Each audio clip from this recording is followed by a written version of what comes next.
Good morning and welcome to Health Talk, sponsored by Mon General Hospital. This program is designed to provide education on vital health topics to help you take charge of your health. You'll also be introduced to Mon General's committed physicians, allied healthcare professionals, and quality programs and services. And now, here are your Health Talk hosts, Kay Murray and Jim Stallings. Today we're going to be talking to Dr. Tom McClellan, and he's with Morgantown Plastic Surgery, affiliated with Mon General Hospital. Mon General Hospital brings you Health Talk every Thursday morning at 8:35 here on WAJR. And my co-host, of course, is Kay Murray. Good morning, Kay. Yeah, and we're going to focus really on breast reconstruction this morning. Okay, so why do women get breast reconstruction, Dr. McClellan? That's a great question, Jim, and thanks for having me back. I feel like Welcome I should be on back. top of the town. I'm here all the time. Welcome anytime. Very comfortable. Breast reconstruction, basically we perform after a woman either has a lumpectomy and has a malformed breast, or a mastectomy for breast reconstruction, which is done by the general surgeon. And basically we restore form, symmetry, and shape of the breast for the woman to kind of get her past the act of going through breast cancer. And it's really the last phase of that. And we work really closely with the general surgeons at Mon General. That's High School King Burns Tallman and Mark Johnson and Jerome Johnson over at Mountain State Surgical. And we really work closely as a team to help the woman when she comes in and she's diagnosed to formulate a plan, get her through the system very quickly, and get her back whole again. And so it's not a very long process? It can be a long process. It depends upon the pathology. It depends upon the woman, what her health history is. Every patient is different, and that's why you have to have a kind of a nimble team that works closely together. I think that's why I hate to toot Mon General's horn. Mon General is a really excellent hospital. So I trained in Boston. I did fellowships in North Carolina and at Emory and Duke. I really feel Mon General is one of the best hospitals I've ever been at, specifically because of the care. The close doctor care. Let's go back to the mastectomy. And can you do this reconstruction immediately after, or would there be a waiting period? That's a great question.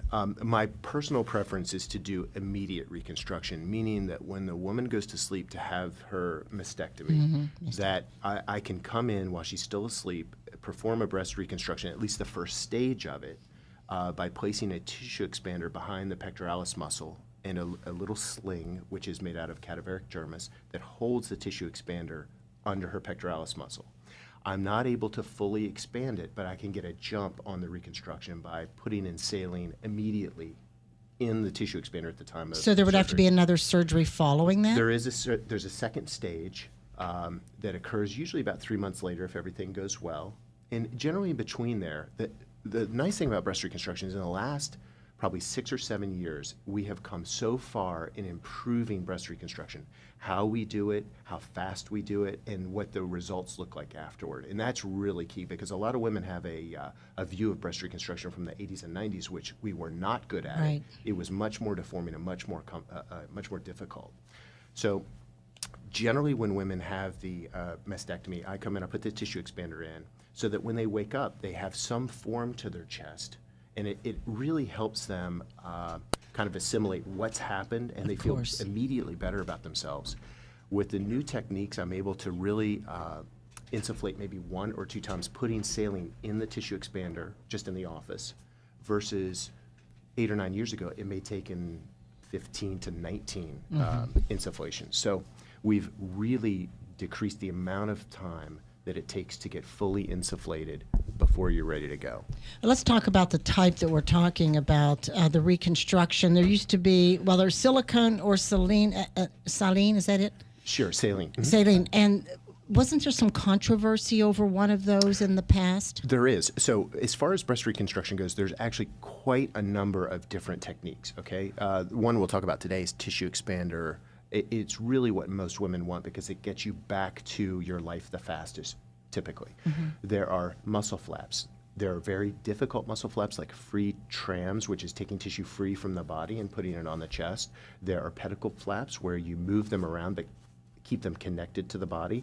And then there are implant reconstructions. And basically there are 2 types of implants. Saline, which is just a fluid that normally occurs in your body. And that's what you've brought today? That's what I brought today. And this is a tissue expander, which is the first stage. And then there's the silicone implant, which is the final implant that's placed in.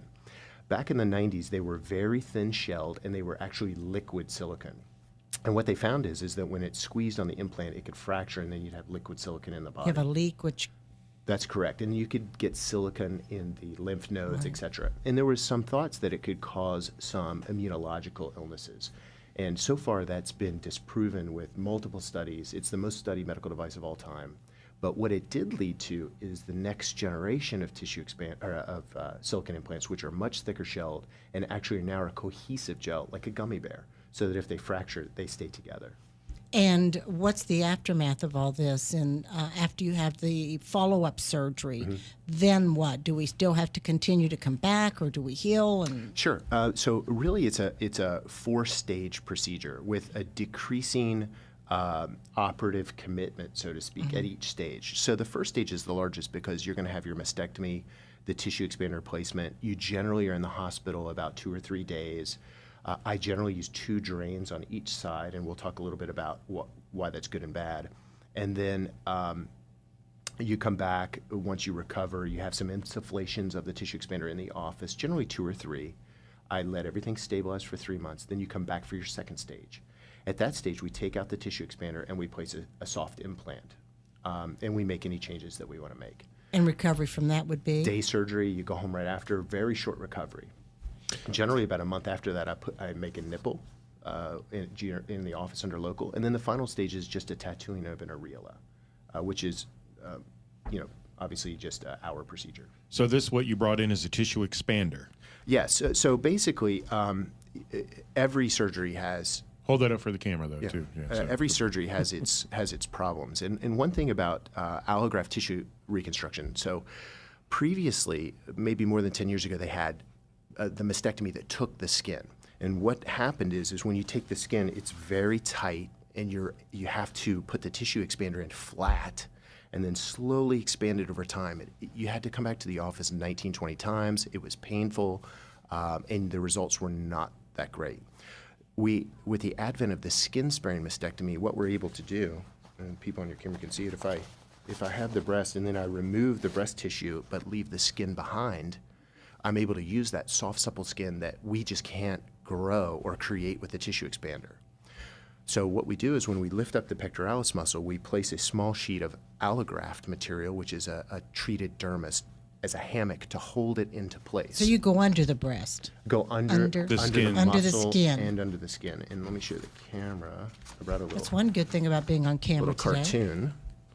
And you can see this little sling right here. Yeah. And what we're able to do is when we place it behind the muscle, now we're able to hold a fully expanded or near fully expanded tissue expander in place. It's already inflated? That's correct. So we've got a huge jump on the breast reconstruction itself. So the woman's time of being non-whole or without a breast is much shortened. And actually their outcome is much improved. What's in there? It looks like orange Jell-O. Well, what I did, is that... so one of the problems with allograft reconstruction are 2 things, and there are multiple studies. I had learned it from the guy that invented it at Brigham and Women's in Boston.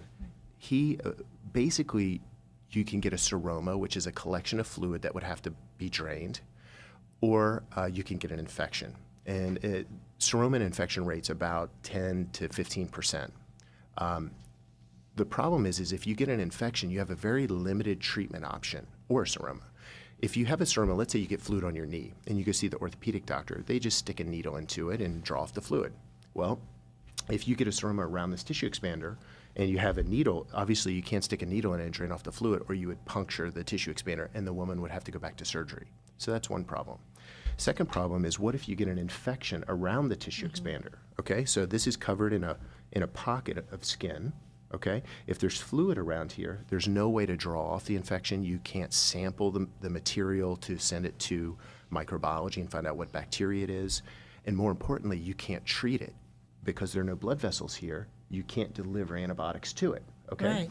So the only option is I put them in the hospital. You put them on IV antibiotics for 24 hours. If it's not any better, you take it out. So that's another surgery for the woman, number one. Number two, you can't put anything back in. So they have to go flat, and that's really difficult for the woman to go through. Yes, it is. So when I was a fellow, we had problems with these. So I started to think about it. I'm a tinkerer, as probably many people know. But so what I did here is, this is a kind of a sample of what I'm talking about. So I put yellow food coloring in the tissue expander. This is just water to show if this is inside your body. And I'm putting it in a Ziploc bag. And inside the Ziploc bag, I have red food coloring, okay? That's to signify blood or bodily fluid. Yeah, or seroma or infection or something like that. So let's say that this is inside your body. I feel like Jim's doing a play-by-play here. He is. Where's Caridi when you Yeah, need him? well, I know, yeah. So now imagine you can't see through this, okay? But you have this fluid that's around the tissue expander inside the body. What you do is when you insufflate it, you can watch this on YouTube. If you go to YouTube, Thomas McClellan, you can see how all this works. YouTube what? Video guy? Thomas McClellan, Okay. YouTube, or Morgantown Plastic Surgery. His name. Yeah. I'm just telling the video guy over there. Use a little magnet. And you run the magnet over this metal port, and it goes through the skin, and it helps you identify where the port's at. So you can take saline in a syringe, stick it in this metal port, and safely put fluid inside the tissue expander. Did you invent that? The tissue expander, no. This particular tissue expander, You did? yes. Awesome. So what I did is if you have this fluid around, I had them build in a second port, okay? So if you have this port here, what you can do is, if you have a seroma, you can stick the needle in this second port safely, okay? And draw. And you can draw off the fluid. Look at that. See how the fluid comes off? He is actually drawing fluid. So if you do that, the patient does not have to go through another should surgery. not need surgery. That's number one. So you could draw off a seroma. This is why I like it. Let's say that their breast is red after surgery. Well, redness could be caused by a lot of different things, not just infection. But how do you know? So what I'm able to do, let's say that this is some infectious process. I could draw some off, okay? Put it in a Petri dish and send it for culture, Sure. okay, so that we can treat it. This is the best thing, though. Let's say that I take a bactericidal antibiotic, an antibiotic that kills bacteria on contact, okay? I can take that antibiotic, I can go into the port safely, and remember I told you around there, there's no blood supply, so you can't treat it. Now I can effectively inject antibiotic into the pocket and kill everything in the pocket. And so the woman may not have to go back to surgery. We may have saved a woman a surgery. Unbelievable. We're going to take a break right now, Dr. congratulations. McClellan. Hang on just a moment. Dr. Tom McClellan, our guest this morning, and we're talking about breast reconstruction surgery this morning. 304-296-0041 is our number. This is Mon General's Health Talk. If you have a health-related question, call us now at 304-296-0041. Dr. Tom McClellan, yes, he's a doctor. He's also a teacher and an inventor. Man, you are very accomplished. A teacher of the year, 3 years. You know, we can sit here and brag about it, but as we were talking in the break, the knowledge and what we have right here in Morgantown, West Virginia, just from what we're getting from you this morning is just amazing to me. You do use, you can use silicone and saline, right? At the final surgery, or the second stage, when you take out the tissue expander and you put in the implant, you can use saline or silicone. What would be the deciding factor? I just want to ask that. That's what I was going to say. What's the difference? You're asking good questions this morning, Kay. It's what patients want. If you want saline, I don't choose for the patient. I let them choose. Both implants have pros and cons. One of the pros of saline, if it ruptures, you'll know immediately. It will go flat. Whereas a silicone implant, you would not know. You would need an ultrasound or an MRI. One of the negatives to saline is it tends to show rippling through the skin, through thin skin. Over time, as the pocket around the implant gets smaller and squeezes on the implant, it tends to show little ripples around it. That doesn't happen as often with silicone implants. And then finally is just the feel of it. The woman wants a nice, soft, natural feeling breast, and silicone tends to be more like that. Okay, so if you'd sit down, you'd have to discuss all that and let them make the final decision. And if they're concerned about silicone implants, even though they are safe, then we go with saline. I know you're talking about reconstruction. What about a deformed breast or deformity of some type? Can you do the same thing of what we're talking about today for reconstruction? Sure. There are all sorts of asymmetries that women have. One of the most common is seen in younger girls. It's called tuberous breast deformity, which is actually quite common. Tuberous breast deformity is basically you get a concentric ring of not scar tissue, but congenital scar tissue, a band of tissue that prevents breast development so that you do not get a lower pole fullness of breast development. This constricting ring herniates the breast tissue out through it, and so you have very small kind of pointy breasts that obviously women don't like. And that's considered a breast reconstruction, not a augmentation or a cosmetic procedure.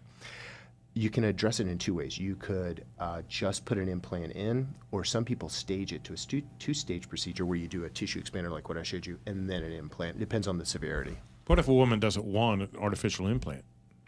You can do a muscle flap, which is an autologous, or you kind of own the tissue. But I always tell people that you have to give something up to get the muscle flap. And generally that's a scar on your body somewhere else, bless you, such as from your back or from your belly. And it's a longer surgical procedure. Generally, you have to stay in the hospital longer. However, the benefit is typically you do not have secondary procedures. Is it the most natural looking? It is. Some people that want a tram flap, they want their belly a little bit tighter. They all come. Every breast reconstruction has some positives and negatives. For example, if you have a tram flap, which is from the belly, you can get a hernia. Or you can lose your belly button, things like that. 304-296-0041. Dr. Tom McClellan, our guest today. We'll take our final break and be back to Health Talk, brought to you by Mon General on WAJR right after this. This is Mon General's Health Talk, providing the information you need to take charge of your health. Call us now with your health-related questions at 304-296-0041. Dr. Tom McClellan, our guest on Health Talk on WAJR. And he's also with Morgantown Plastic Surgery, and we were talking about breast reconstruction surgery. And we talked about several different procedures, but putting it in a nutshell, I'm going to trust you to determine what procedure is right if I'm a woman, which I'm not. But how do we know, if we want to try to make up our own mind, which surgery type is best for us? Great question. A couple comments. One, make sure you talk to your general surgeon. We have wonderful general surgeons at Mon General that participate as a team. They don't make unilateral decisions, and they give you all the options. That is very special and not everywhere. Talk to them, come to me. Every patient is different, and frankly, some patients are not candidates. Smokers, diabetics, etc., are usually delayed candidates, not immediate candidates. And so we work through their health history with them and try to select the best option for them. I would think most of the time breast reconstruction is you're referred to by the surgeon, or you're referred to. I mean, it's not, I'm going to elect to get reconstructive surgery, right? Well, some ladies are not ready at the time. They want to deal with one thing at a time and compartmentalize it, and that's okay. You can do that, but with the skin sparing mastectomy, if I talk to the general surgeon in advance, we can get the incision I want, because we've designed an incision with the local general surgeons that's better, it looks better. So we can get them to do the incision, save all the skin for us, and we'll come back and fight another day and still get a great result. Very soon, you'll want to look for the video on the Mon General website of this show. Very informative with Dr. McClellan this morning. And we do videotape each and every one of these programs, Health Talk by Mon General. MonGeneral.com is the website address. You can see some of the past shows, but you'll want to look forward to seeing this one as well, because he brought visual aids with him today. Thank you so much. Thanks, guys. Appreciate it. Morgantown AM coming up after the news on 1440 WAJR.